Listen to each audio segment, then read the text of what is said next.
Again, it is my honor and my personal privilege to introduce to you, ladies and gentlemen, the father of the area development districts and a true Kentucky legend, the Honorable Senator Wendell H. Ford. Can I hug you now? You may have me. Oh, be careful now, don't fall. I will tell you one thing.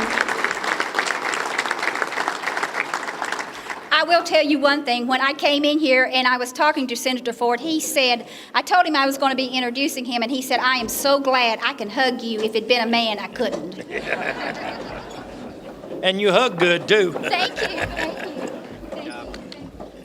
Thank you very much, Mayor, Mr. Chairman, ladies and gentlemen. It's a real pleasure to be here tonight, and I think that there's a saying that I happen to remember when the mayor was introducing me, that if my mother and father had been here, my father would have enjoyed it, but my mother would have believed it. It's a lot of reminiscing tonight, and I hope I can add a little bit and not make it too boring before the evening's over. But one thing that Jatan told me is that we're going to reminisce tonight. He wants me to talk about history. I find that Jatan, whatever it is, you're surprised. Jatan says you're going to be MC and you wind up the speaker. You come out as a speaker and you find out you're going to get too much. There's two other things on the program that's got my name on it. So from now on, I'm going to duck Jatan. And I want to thank Woody Maglinger for the help that he's given me for my remarks tonight, and the history that he's pulled out of the cobwebs and some of the things that we've talked about, and maybe they will be somewhat interesting. But Jatan also said, and I guess I'd better do that, said, tell old jokes. Well, I don't know anything but old jokes. And I found out after I retired there are three ages: young, middle age, and damn, Wendell, you look good.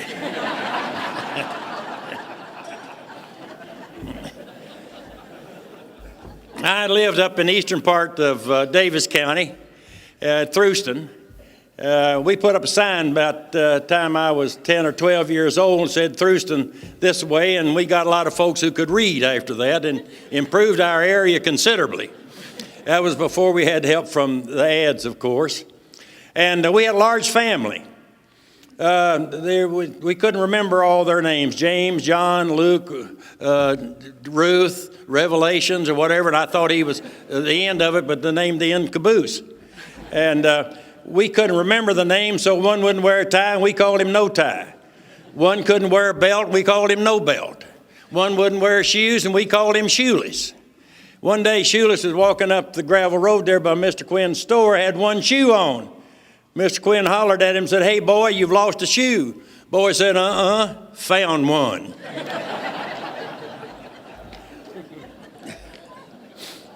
And Mrs. Hawkins of that Hawkins family, she would go to town every Saturday and take one of the girls with her. And she would sell her wares. She'd do a little crocheting. She'd have some eggs. She'd have some flowers that she would sell. And then she would buy staples, sugar and flour and so forth. And she came back one day saying that they built the Kresge building there at the corner of 2nd and St. Anne, I believe it was. And she said they put in an elevator. Well, Mr. Hawkins had never seen an elevator. And so he got one of the boys and he went to town to see the elevator, walked into the lobby of the Kresge building downtown, and there it was, a great big brass door, square, split in the middle with 1, 2, 3, 4, 5 over the top of it. Mr. Hawkins standing there looking at it with his hand behind him. His boy was mocking him. Up walked the ugliest woman Mr. Hawkins had ever seen and pushed a button. The doors opened, she walked on, doors closed, and went 2, 3, 4, 5. We stand there looking at it with the mouth open. Here came the lights. 4, 3, 2, 1. Door opened up. Out walked the prettiest woman Mr. Hawkins had ever seen. He turned around and said, "I God, son, run home and get your ma."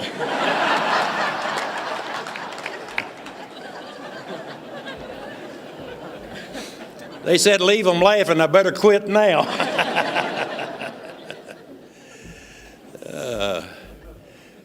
I'm going to tell one more, and I hope it works out all right. two nuns were driving around. Have you heard that one? Two nuns were driving around the corner up above Thrueston there on a gravel road, and they ran out of gasoline. So they got out of the car and walked down to the store and told Mr. Quinn what their trouble was. Well, he didn't have a container to put the gasoline in. He was a devout Catholic, and he would do anything to help these nuns that he could, so he ran across the road, reached under the bed, and pulled out a country necessity. Went back over to the store and filled it up with gasoline, and these two nuns were walking back up to the car. And they were pouring the gasoline out of this country necessity into the car, and round the corner came no tie and no belt. They saw what was going on. He slammed on the brakes, put it in reverse, gravel flew. He said, "No tie, you watch that damn car." Said, "If she starts, I'm joining their church."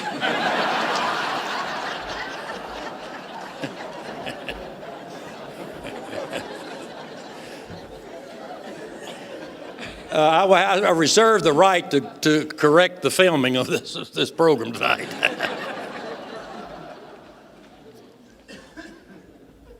GRADD was born on October the 10th. Now, we got one more thing on my mind. I'm going to get it off, and then I'll get around to where we are. I'll try to get out of here before midnight.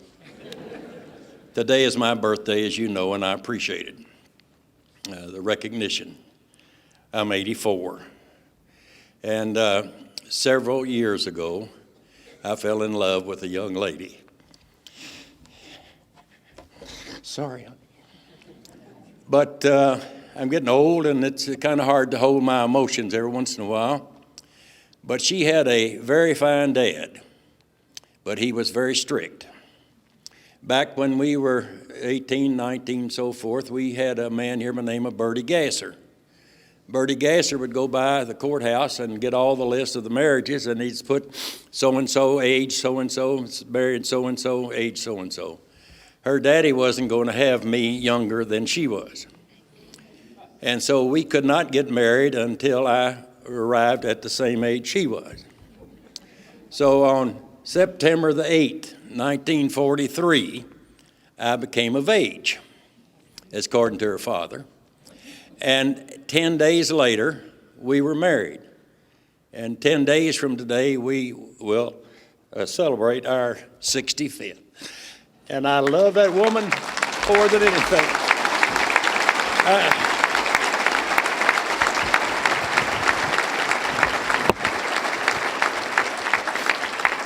And I apologize for getting emotional, but I never have the opportunity to tell her publicly how I feel. And I wanted to do it tonight among friends that I know and respect. So I hope you will forgive the old man for telling his wife publicly that he loved her after 64 years. 65 tomorrow, or 10 days. Now, Woody, you didn't have that in these remarks, so I'll try to get on there with it. Won't be long. GRADD was born on October the 10th, 1968. In a meeting of local officials in Gabe's Restaurant. How many remember Gabe's Restaurant downtown? My goodness, you're older than I thought you were. That was something. The East and West Green River Area Development Councils were merged, creating one central planning agency. Forward-thinking men like Irvin Terrell, Texel Brooks, Morris Galloway, and Frank Martin recognized the value in a regional cooperation. GRADD's original mission was, and I want to tell you, they wrote this mission like the forefathers wrote the Constitution. They covered everything. It's still as good today as it was back in 1968.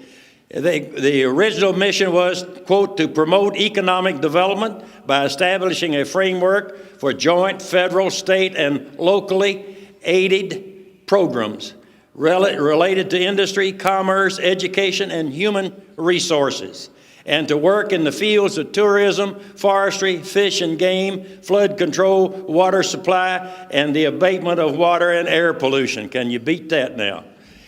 Think about that back in 1968, and they covered it all. In short, GRADD sought to connect 7 counties, 27 cities to each other to Frankfort and to Washington. In 1969, GRADD was officially established by executive order of Governor Louis Nunn.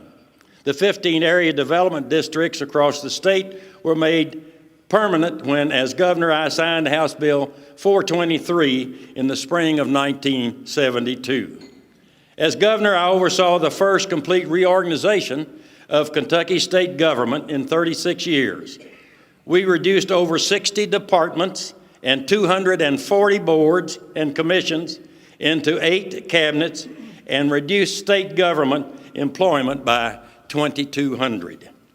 My goal was simple: to make government more efficient and more responsive to its people. It's the idea of the ad district, and it's the idea of reorganizing state government. Throughout my political career, the one theme that I consistently preached was the only reason for the existence of government at any level is to serve people. And as we saw the area developed districts as playing a key role in accomplishing that goal, there were 3 fundamental concepts behind the ads. Cooperation, rather than 120 counties, 350 plus cities, and 270 special districts, all working individually, we wanted to harness the power of regionalism and to coordinate planning and development efforts to accomplish the most good for Kentucky's citizens. Communications, we wanted to establish better lines of communications between local citizens and officials and their state government. We strongly believe that since you know your community better than anyone else, you are at the local level also know best what your needs are. Comprehensiveness. We wanted to put as many services as possible to prove their worth under one roof, rather than local leaders spending all their time attending dozens of different planning council meetings. We wanted to create one central agency that encompassed the big picture of regional development. It did not take long for the area development districts to prove their worth. Within the first year, the ads helped uncover $16 million in unreported county taxes was not being properly credited to local governments. Because of federal bureaucratic reporting errors, Kentucky communities were being shortchanged, and the ads made sure they received their fair share. GRADD was the first district to hire a roving city manager. This position provided vital support to small cities with insufficient staff and very limited financial resources. Essentially, the ads looked to see what needs their communities had, and they found innovative ways to meet those needs, and I underscore innovative ways. They began regional transportation planning activities. They recruited the industry and helped train employees to enter the workforce. They found ways to care for senior citizens, their physical and emotional needs. And they delivered vital projects for community improvement, things like water and sewer, fire stations, and safe and affordable housing. Across the United States, people took notice of what we were accomplishing. I was invited to address the National Association of Regional Councils in 1973 to tell the country the success stories of the ads. The services of the ads have evolved over time, but their core mission has not. They strive daily to make sure that their communities are a better place in which to live. A lot has changed at GRADD since 1968. The agency began in the basement of the Davis County High School with a staff of 2, an executive director, and always, you couldn't get along without him, a secretary. Today, GRADD manages a total annual budget of $8.3 million through a staff of 62 full-time employees and 37 part-time and AmeriCorps workers. Just in the past year alone, Davis County hosted the 4th annual Green River Regional Senior Games to promote physical fitness. Hancock County has enjoyed their newly opened Senior Citizen Center. Henderson County began service at the Women's Addiction Recovery Manor facility for substance abuse rehabilitation. McLean County secured funding to beautify U.S. Highway 41 through Livermore. Ohio County certified employees to train for work at the newly reopened Big Run mine. Union County collected GPS mapping data for every house and business in the county. Webster County built its 40th, and that's significant, isn't it? 40th new home for low to modern income citizens within the past decade. All of these accomplishments were made possible by help from GRADD. GRADD's success cannot simply be attributed to the plans and programs. However, it is the people of this region who have made the difference. The people have made the difference. Since 1968, hundreds of board members and staff and community partners have dedicated their energies to find creative solutions to solve challenges. Congratulations to all of you on this special occasion.